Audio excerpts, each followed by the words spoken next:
destroyed Errol Spence back in July, the fans have made excuses and these conspiracy theories about hand wraps. And you guys fight. You guys are in the business. Did you see anything wrong with Terrence Crawford's hand wraps? Or Man, I didn't see that.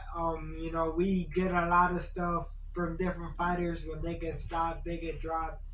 Best Their example, shoulders hurt. yeah, Their wife was sick. yep. what about the other one that somebody slipped something into Errol Spence's water? Look at what happened with the Tyson Fury Deontay Wilder fight. They're talking about he was putting his glove back, and everybody makes excuses for everybody. A big one. If we're gonna talk like throwing it back, I can even say my uncle Fernando has said it in like live interviews. Where he thought my uncle loaded up his gloves or loaded up his hand wraps. That wasn't true. Where there after the whole Margarito incident against Cotto, we see a lot of fighters trying to use that excuse nowadays. In the Margarito, you can definitely see it in the hand wraps. You can He see got it in caught. the pictures. He got got caught. He got caught. Okay, so and I want to ask you this question. Okay, so what's the story with the whole Bernard Hopkins and the thing with your uncle about the hand wraps? Because people accused your uncle of like doing the dirty tactic. Because I want to hear from you.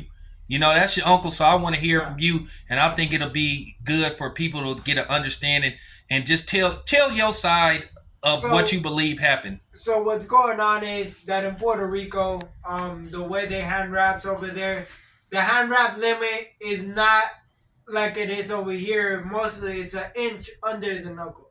In Puerto Rico, they let you wrap halfway, half of the knuckle.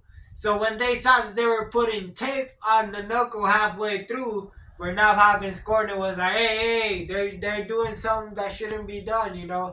So coming out here, being the fighter out here, they're gonna be like, oh, you know what, you can't do that out here. They had to rewrap them. It wasn't.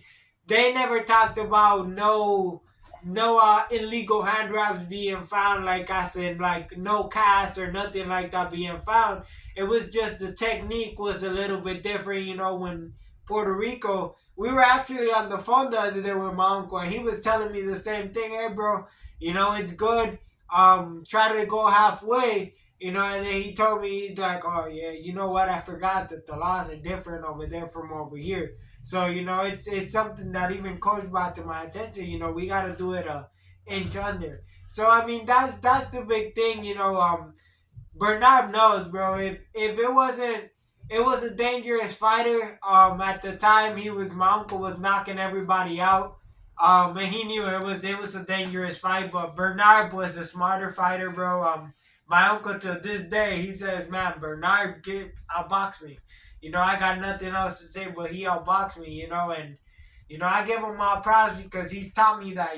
That when somebody gets the better of you, you gotta be honest, like for example, me, bro, I came here, I sparred world champs, Gervonta Davis, Jorge Linares, Gamboa, whole bunch of different world champions. So I came in here and I was like, oh, you know what, these guys are nice pros, good pros, and coach was like, don't underestimate my guys, bro.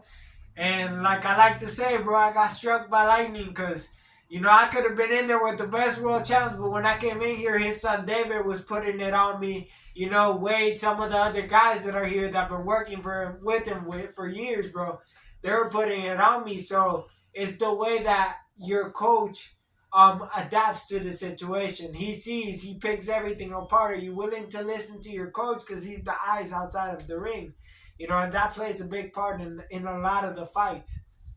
Man, well, thank you for clearing that up because, this has been something that, people have been talking about ever since the fight happened. The funny thing is that fight happened on my birthday, September the 29th.